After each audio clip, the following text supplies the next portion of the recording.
ನಾಗಮಂಗಲದಲ್ಲಿ ನಡೆದಿರುವಂತಹ ಘಟನೆಯ ವಿಚಾರಕ್ಕೆ ಸಂಬಂಧಪಟ್ಟಂತೆ ಒಂದೊಂದೇ ವಿಷಯಗಳು ಈಗ ಆಚೆ ಬರ್ತಾ ಇರೋದು.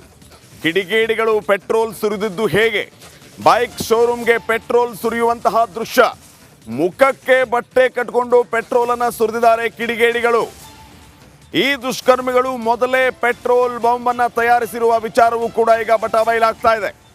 ಈ ಮೂಲಕ ರಿಪಬ್ಲಿಕ್ ಕನ್ನಡದಲ್ಲಿ ಮತ್ತೊಂದು ಎಕ್ಸ್ಕ್ಲೂಸಿವ್ ದೃಶ್ಯ ನೋಡಿ. ಮುಖಕ್ಕೆ ಬಟ್ಟೆ ಕಟ್ಟಿಕೊಂಡು ಪೆಟ್ರೋಲ್ ಅನ್ನು ಸುರಿದಿದ್ದಾರೆ ಈ ಕಿಡಿಗೇಡಿಗಳು ಪೆಟ್ರೋಲ್ ಸುರಿದಿದ್ದು ಹೇಗೆ, ಆ ಬೈಕ್ ಶೋರೂಮ್ಗೆ ಇವರು ಧಾವಿಸಿದ್ದು ಹೇಗೆ, ಎಲ್ಲವೂ ಕೂಡ ಪೂರ್ವ ನಿಯೋಜಿತ ಅನ್ನುವಂಥದ್ದು ಇಲ್ಲಿ ಮತ್ತೆ ಮತ್ತೆ ಸ್ಪಷ್ಟವಾಗ್ತಾ ಹೋಗ್ತಾ ಇದೆ. ಯಾಕಂದ್ರೆ ಮುಖಕ್ಕೆ ಬಟ್ಟೆ ಕಟ್ಕೊಂಡು ಈ ಕಿಡಿಗೇಡಿಗಳು ಪೆಟ್ರೋಲ್ ಸುರಿಯೋಕೆ ಬರ್ತಾರೆ, ಮೊದಲೇ ಪೆಟ್ರೋಲ್ ಬಾಂಬನ್ನು ತಯಾರಿಸ್ಕೊಂಡು ಕೂಡ ಇರ್ತಾರೆ. ಈ ರೀತಿ ಘಟನೆ ಆಗ್ತಾ ಇದ್ದಂತೆ ನುಗ್ಗೋದು, ಪೆಟ್ರೋಲ್ ಬಾಂಬನ್ನು ಎಸೆಯೋದು, ಇಂಥ ಒಂದು ದುಷ್ಕೃತ್ಯಕ್ಕೆ ಕಾರಣೀಕರ್ತರಾಗೋದು.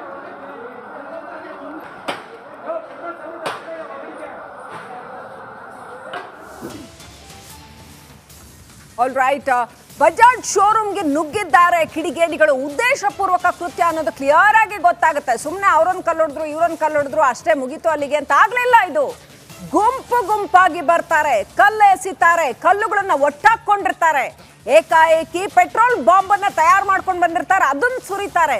ಇದೇ ವೇಳೆ ಬೈಕ್ಗಳನ್ನು ಕೂಡ ಕಳವು ಮಾಡಿದ್ದಾರಂತೆ ಕಿಡಿಗೇಡಿಗಳು. ಆ ಶೋರೂಮ್ ಮಾಲೀಕರೇ ಹೇಳ್ತಾ ಇದ್ದಾರೆ, ಬಜಾಜ್ ಶೋರೂಮ್ಗೆ ನುಗ್ಗಿ ಬೈಕ್ಗಳನ್ನ ಕಳವು ಮಾಡಿದ್ದಾರೆ. ಆ ದೃಶ್ಯ ಕೂಡ ಲಭ್ಯ ಆಗಿದೆ. ಆ ಶೋರೂಮ್ಗೆ ನುಗ್ಗಿರ್ತಕ್ಕಂಥ ದೃಶ್ಯ ನೋಡಿ. ಅಲ್ಲಿ ನುಗ್ತಾರೆ, ಶೋರೂಮ್ಗೆ ಒಡೆದಾಕ್ ಹೋಗ್ತಾ ಇರೋದು ನೋಡಿ. ಬಡಿಗೆ ತಗೊಂಡು ಬರ್ತಾರೆ, ಆ ಬೈಕ್ಗಳು ನೋಡಿ ಎತ್ತಾಕೊಂಡು ಹೋಗ್ತಾ ಇದ್ದಾರೆ. ಬೈಕ್ನ ಯಾವ ರೀತಿನಲ್ಲಿ ಎತ್ತಾಕೊಂಡು ಹೋಗ್ತಾ ಇದ್ದಾರೆ ಅಂತ ಫಸ್ಟು ಗಾಜ್ ಒಡೆದು ಚೆನ್ನಾಗಿ ಅಲ್ಲಿಂದ ಪೆಟ್ರೋಲ್ ಬಾಂಬ್ ಹೊರಗಡೆ ಎಸ್ದು ಬೆಂಕಿ ಹಚ್ಚಿ ಬೈಕ್ಗಳನ್ನ ಎತ್ತಾಕೊಂಡು ಹೋಗ್ತಾ ಇರೋದು ನೋಡಿ. ಯಾವ ತರ ತಗೊಂಡು ಹೋಗ್ತಾ ಇದ್ದಾರೆ ಶೋರೂಮಿಂದ. CCTVಯಲ್ಲಿ ಕ್ಲಿಯರ್ ಆಗಿ ರೆಕಾರ್ಡ್ ಆಗಿದೆ. ಮಾನ್ಯ ಗೃಹ ಸಚಿವರಿಗೆ ಕಾಣಿಸೋದಿಲ್ವಾ ಇದು? ಹಾಗಾದ್ರೆ ದುಷ್ಕರ್ಮಿಗಳ ಅಟ್ಟಹಾಸದ ದೃಶ್ಯ ಯಾವ ರೀತಿನಲ್ಲಿ CCTVನಲ್ಲಿ ರೆಕಾರ್ಡ್ ಆಗಿದೆ ನೋಡಿ. ಕಾನೂನು ಇದೆಯಾ ಇಲ್ಲಿ? ಕಾನೂನು ಸುವ್ಯವಸ್ಥೆ ಇದೆಯಾ? ಆಲ್ ರೈಟ್, ನಾವು ನಾಗೇಂದ್ರ ಬಾಬುಗೆ ಹೋಗೋಣ. ಸ್ಥಳದಿಂದ ನೇರ ಸಂಪರ್ಕದಲ್ಲಿದ್ದಾರೆ. ರೈಟ್ ನಾಗೇಂದ್ರ ಬಾಬು, ಏನೇನ್ ನಡೆದಿದೆ ಅಲ್ಲಿ? ಕಾನೂನು ಸುವ್ಯವಸ್ಥೆ ಅನ್ನೋದು ಸತ್ತು ಹೋಗಿತ್ತು ಅಂತ ಅನ್ಸುತ್ತೆ ದೃಶ್ಯಗಳನ್ನ ನೋಡ್ತಾ ಇದ್ರೆ. ಏನೇನ್ ದೃಶ್ಯಗಳಿದ್ವು ಎಕ್ಸ್ಪ್ಲೈನ್ ಮಾಡ್ತಾ ಹೋಗಿ ನಾಗೇಂದ್ರ ಬಾಬು. ಶ್ರೀಲಕ್ಷ್ಮಿ ನೋಡಿ, ಈಗ ನಾನು ಆ ಒಂದು ಬಜಾಜ್ ಶೋರೂಮ್ನ ಮುಂಭಾಗದಲ್ಲಿ ನಿಂತ್ಕೊಂಡು ವರದಿಯನ್ನು ಮಾಡ್ತಾ ಇದ್ದೀನಿ. ಯಾವ ರೀತಿಯಾಗಿ ಕಂಪ್ಲೀಟ್ ಆಗಿ ಅದನ್ನು ಛಿದ್ರಗೊಳಿಸಿದ್ದಾರೆ ಅನ್ನೋದನ್ನು ನಾವಿಲ್ಲಿ ನೇರವಾಗಿ ಗಮನಿಸ್ತಾ ಇದ್ದೀವಿ. ಆ CCTV ದೃಶ್ಯಾವಳಿಯಲ್ಲಿ ಕೂಡ ನೋಡಿ ಯಾವ ರೀತಿಯಾಗಿ ಆ ಪೆಟ್ರೋಲನ್ನು ಇಟ್ಟುಕೊಂಡು ಅದನ್ನು ಅಂದರೆ ಅದನ್ನು ತಂದು ಅಲ್ಲಿ ಹಾಕುವಂಥ ಕೆಲಸವನ್ನು ಮಾಡಿದ್ರು. ಇಲ್ಲಿದ್ದಂಥ ಬೈಕ್ಗಳನ್ನು ಯಾವ ರೀತಿಯಾಗಿ ಎಳೆದುಕೊಂಡು ಹೋಗಿದ್ರು ಅದೆಲ್ಲವೂ ಕೂಡ ನಮಗೆ ಆ ಒಂದು CCTVಯಲ್ಲಿ ನೋಡೋದಕ್ಕೆ ಸಿಗ್ತಾ ಇದೆ. ನೋಡಿ, ಈ ಒಂದು ಜಾಗಕ್ಕೆ ಆಗಮಿಸಿರುವಂಥ ಇಲ್ಲಿನ ಸ್ಥಳೀಯ ಮಾಜಿ ಶಾಸಕರಾಗಿರುವಂಥ ಸುರೇಶ್ ಗೌಡ ಅವರು ಈ ಒಂದು ಜಾಗಕ್ಕೆ ಬಂದು ಇದೆಲ್ಲವನ್ನು ಕೂಡ ಪರಿಶೀಲನೆ ಮಾಡ್ತಾರೆ. ನೋಡಿ, ಇಲ್ಲಿ ಬೈಕ್ಗಳನ್ನು ಎಳೆದುಕೊಂಡು ಬಂದು ಇಲ್ಲೇನು ಬೆಂಕಿಯನ್ನು ಹಾಕಿದ್ರಲ್ಲ, ಇಲ್ಲಿ ಪೈಪ್ಗಳಿದ್ದು, ಅಂದ್ರೆ ಈ ಒಂದು ಕೃಷಿ ಪೈಪ್ಗಳಿದ್ದವಲ್ಲ, ಆ ಕೃಷಿ ಪೈಪ್ಗಳನ್ನು ಕೂಡ ಬಿಟ್ಟಿಲ್ಲ. ಆ ಕೃಷಿ ಪೈಪ್ಗಳಿಗೂ ಕೂಡ ಬೆಂಕಿಯನ್ನು ಹಚ್ಚುವಂಥ ಕೆಲಸವನ್ನು ಮಾಡಿದ್ದಾರೆ. ನಿಜಕ್ಕೂ ಹೇಳಬೇಕು ಅಂತಂದರೆ ಈಗಲೂ ಕೂಡ ಇಲ್ಲಿನ ಸ್ಥಳೀಯರಲ್ಲಿ ಒಂದು ಭಯಾಂತಿ ಇದ್ದೇ ಇದೆ. ಯಾಕೆಂತಂದರೆ ನಿನ್ನೆ ರಾತ್ರಿ ಆದಂಥ ಒಂದು ಇನ್ಸಿಡೆಂಟ್ ಇದೆಯಲ್ಲ, ಅದು ಯಾರು ಕೂಡ ಊಹೆ ಮಾಡ್ಕೊಳ್ಳೋದಕ್ಕೆ ಸಾಧ್ಯನೇ ಇಲ್ಲ. ಖಂಡಿತವಾಗ್ಲೂ ಕೂಡ ಅದು ಆಕಸ್ಮಿಕವಾಗಿ ನಡೆದಿದೆ ಅಂತೇಳಿ ಯಾರು ಕೂಡ ಹೇಳೋದಕ್ಕೆ ಸಾಧ್ಯನೇ ಇಲ್ಲ. ಪರಿಸ್ಥಿತಿ, ಪೊಲೀಸ್ ಠಾಣೆ ಮುಂದೆ ಮಹಿಳೆಯರು ಜಮಾವಣೆಗೊಂಡಿದ್ದಾರೆ. ನಮ್ಮವರನ್ನ ರಾತ್ರೋರಾತ್ರಿ ಕರೆದುಕೊಂಡು ಬಂದಿದ್ದಾರೆ, ತಪ್ಪು ಮಾಡೇ ಇಲ್ಲ ಅನ್ನುವಂತ ವಿಚಾರ.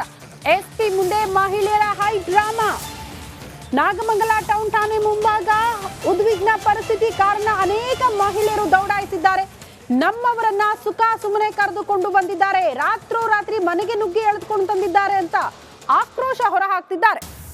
ಅವ್ರು ತಪ್ಪು ಮಾಡೇ ಇಲ್ಲ, ಮನೆಯಲ್ಲೇ ಇದ್ರು, ಕೆಲವರನ್ನ ಹಾಗೆ ಎಳ್ಕೊಂಡು ಬಂದಿದ್ದಾರೆ ಎನ್ನುವಂತಹ ವಿಚಾರವನ್ನ ಮಹಿಳೆಯರು ಹೇಳ್ತಿದ್ದಾರೆ. ಬಟ್ ಹಾಗೆ ಹೇಳಕ್ಕಾಗಲ್ಲ, ಪೊಲೀಸರ ತನಿಖೆ ಆಗ್ತಾ ಇದೆ. ಕೆಲವರನ್ನ ಪರಿಸ್ಥಿತಿ ತಿಳಿಗೊಳಿಸೋ ನಿಟ್ಟಿನಲ್ಲಿ ಬಂಧಿಸಿದ್ದಾರೆ. ಅವರನ್ನ ಕೂಡಲೇ ಬಿಡುಗಡೆ ಮಾಡಬೇಕು ಅನ್ನುವಂತ ಆಗ್ರಹ ದೃಶ್ಯ ನಾವು ಗಮನಿಸ್ತಾ ಇದ್ವಿ. SP ಮುಂದೆ ಕಣ್ಣೀರ್ ಹಾಕ್ತಾ ಮಹಿಳೆಯರು ಗೋಳಾಡ್ತಾ ಇರುವಂತ ದೃಶ್ಯ. ಯಾಕೆ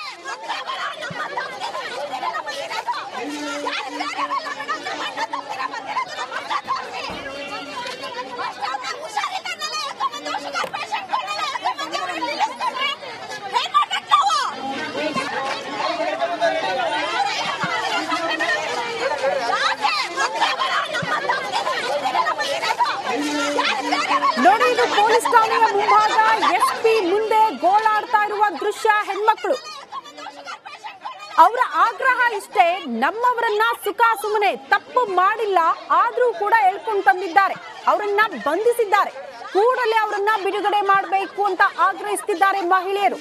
ಕಣ್ಣೀರ್ ಹಾಕ್ತಾ ಗೋಳಾಡ್ತಾ ಇರುವಂತಹ ದೃಶ್ಯ ನಾವು ಗಮನಿಸ್ತಾ ಇದೀವಿ. ಎಸ್ಪಿ ಮುಂಭಾಗ ನೋಡಿ, ಅವ್ರನ್ನ ತಪ್ಕೊಂಡೆಲ್ಲ ಕಣ್ಣೀರ್ ಹಾಕ್ತಿದ್ದಾರೆ ಹೆಣ್ಮಕ್ಳು.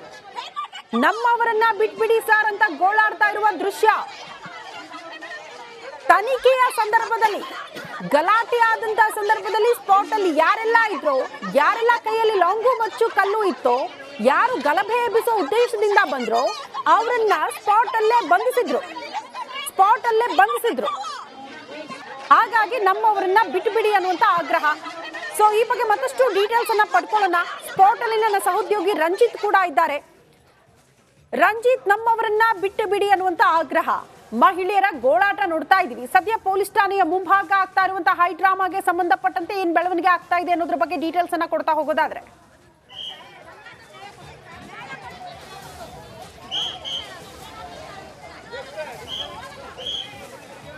ಮಂಜು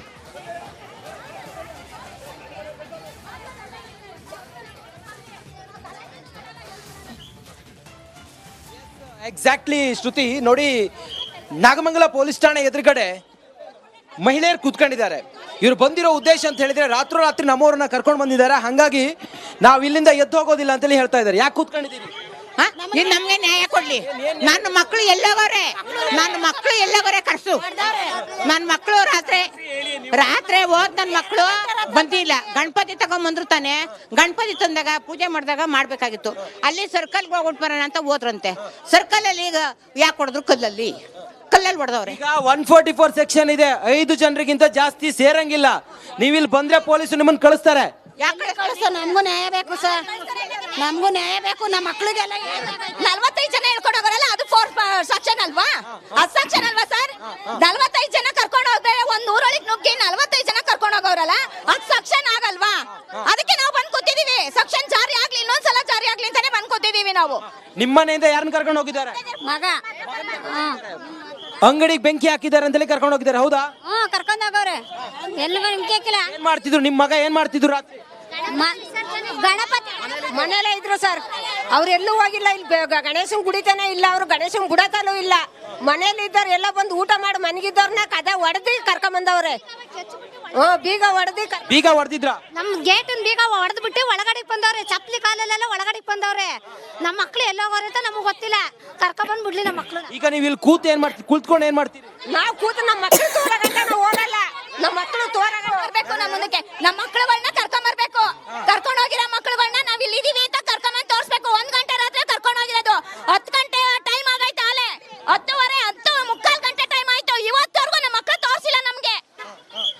ಕೇಳೋದು ಒಂದೇ ಮಾತು, ಈಗ ಕಂಪ್ಲೀಟ್ ಬಂದ ತಾನೆ ಪೊಲೀಸ್ನವನು, ಮನೆ ತಕ್ಕ ಬಂದ ತಾನೆ. ಬಂದಾಗ ಯಾರಮ್ಮ ಈ ತರ ಮಾಡ್ಬೋದ ಅಂತ ಕೇಳ್ಬೇಕತ್ ನ್ಯಾಯ ರೀತಿಗೆ.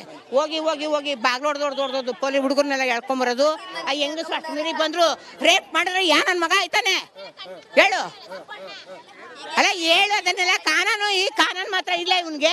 ಇದು ಮಾತ್ರ ತಿಳ್ಕೊಂಬತ್ತಾರೆ ಇವರೇ ಪೊಲೀಸ್ ಕಂಡಿರೋನು. ಮಗು ಚಿಕ್ಕ ಮಕ್ಕಳನ್ನೆಲ್ಲ ಕರ್ಕೊಂಡು ಬಂದಿದ್ದೀರಿ, ಯಾಕೆ? ನಮ್ಗೆ ಇದೊಂದೇ ಆಗಿದೆ. ನಮ್ಮ ಅಪ್ಪ ಬೇಕು ಅಂತಾರೆ ರಾತ್ರಿಯಿಂದ. 10 ಅವರ್ ಆಯ್ತು. ನಮ್ಮ ಅಪ್ಪ ಕೂಡ ನಮ್ಮ ಅಪ್ಪನ ತೋರಿಸಿ ಅಂತ ನಾನು ಎಲ್ಲಿ ತೋರ್ಸೋಣ? ನಮ್ಮ ಮಕ್ಕಳು ಕರ್ಕೊಂಡ್ ಬಂದಿದ್ದೀರಿ ಅಂತಲ್ಲ, ಇವ್ ಮಕ್ಕಳು ಅಂತಾವೆ. ನಮ್ಮ ಪೊಲೀಸರು ಎಷ್ಟೊತ್ತಿಗೆ ಬಂದ್ರು? 1 ಗಂಟೆ ರಾತ್ರಿ ಸರ್.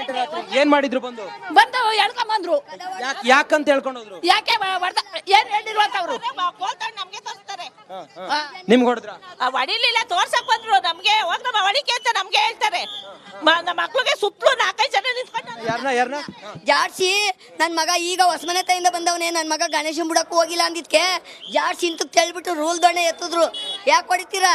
ನನ್ನ ಮಗ ಹುಷಾರಿಲ್ಲ, ಈಗ ಬಂದು ಮನ್ಗವನೆ ಅಂದ್ರೆ ನಿನ್ನ ಒಳಿಕೆ ಹಾಕ್ತೀನಿ ಅಂತ ಕೇಳ್ತಾವನೆ ಪೊಲೀಸ್ನವನು. ಯಾಕೆ ಹಾಕ್ತೀಯ ಅಂತ ಜಗಳಾಡ್ರೆ ಹೆಂಗ್ ಬೈತೀಯ? ನಿನ್ನ ಕೇಸ, ನಿನ್ನ ಮಗನ್ನು ನಿನ್ನ ಕೇಸ್ ಫಿಟ್ ಮಾಡ್ತೀನಿ ಒಳಿಕೆ ಅಂತ ಎದುರಿಸ್ತಾವನೆ. ಏಕವ ಒಳಿಕೆ ಫಿಟ್ ಮಾಡ್ತೀನಿ, ನಿನ್ನ ಮಗನ್ನ ಒಳಿಕೆ ಅರೆಸ್ಟ್ ಮಾಡಿಸ್ತೀನಿ. ಯಾವಾಗ ಏನು ಮಾಡ್ತೀಯ ಅಂದ. ಅದಕ್ಕೆ ಯಾಕೆ ಮಾಡ್ತೀಯ? ನಾವೇನು ತಪ್ಪು ಮಾಡಿದ್ದೀವಿ? ರೀಜನ್ ಹೇಳು ಅಂದ್ರೆ ರೀಜನ್ ಆಮೇಲೆ ಹೇಳ್ತೀವಿ. ಸ್ಟೇಷನ್ ತಗ ಬಾ ಅಂದ. ಅದಕ್ಕೆ ಬಂದು ಕೂತಿದ್ದೀವಿ. ಕೊಡ್ಲಿ ರೀಜನ್ನ ತೋರಿಸಿ. ಅಷ್ಟು ನೋವದೆ. ನನ್ನ ಮಗನಿಗೆ ಚಡ್ಡಿಲಿ ಹಾಕೊಂಬಂದು ಚಡ್ಡಿ ಮೇಲೆ ಅವ್ರೆ ಯಾಕೆ ಹೊಡೆದ್ರು ಕೇಳು. ಇದು ನನ್ನ ಮೈದನ್ ಮಗನ್ಗೆ ಕಾಲ್ ಮೇಲೆ ಹೊಡೆದಕ್ಕೆ ಅಮ್ಮ ಅಂತ ಬಡ್ಕೊಂಡೆ ಎಷ್ಟು ನೋವಾಯ್ತು ನಮ್ಗೆ. ಕಷ್ಟ ಆಗಲ್ವಾ? ಮನೇಲಿ ರೋಡಲ್ಲೂ ನಿಲ್ಸ್ಕೊಂಡು ಹೊಡೆದ್ರು, ಮನೆಯಲ್ಲೂ ಹೊಡೆದ್ರು, ರೋಡಲ್ಲೂ ಹೊಡೆದ್ರು, ರೋಡಲ್ಲೂ ಇಲ್ಲಿ ನಿಮ್ಮ ಮನೆಯಲ್ಲಿ ಒಂದು ಬದ್ರಿಕೊಪ್ಲ ಸರ್ಕಲ್ ಅಲ್ಲಿ ನಿಲ್ಸ್ಕೊಂಡು ಗಲಾಟೆ ಆಗಿದ್ ಗೊತ್ತಾ ನಿಮ್ಗೆ? ಗಲಾಟೆ ಏನು ಗೊತ್ತಿಲ್ಲ, ನಾ ಏನು ಹೇಳಲೇ ಇಲ್ಲ. ಇಲ್ಲಿ ಗಲಾಟೆ ಆಯ್ತು ಅಂದ್ಬಿಟ್ಟು ಅಲ್ಲಿ ಬಂದು ಮನೆ ನುಗ್ಗಿ ಕದ ಹೊಡಿಯೋಣ ಹೇಳ್ಕೊ ಬರೋಣ. ಮಗ ಚೌತಿ ವಿಸರ್ಜನೆ ಹೋಗಿದ್ರ ಗಣೇಶ ಎಲ್ಲೂ ಬಂದಿಲ್ಲ, ಹೊಸ ಮನೆ ಬಿಲ್ಡಿಂಗ್ ಕೆಲಸ ಮಾಡ್ತಾ ಇದೀವಿ. ವಿಡಿಯೋ ಇದೆ ಅಂತೆಲ್ಲ ಪೊಲೀಸ್ ಹತ್ರ. ಇಲ್ಲ ನನ್ನ ಮಗ ಬಂದೇ ಇಲ್ವಲ್ಲ.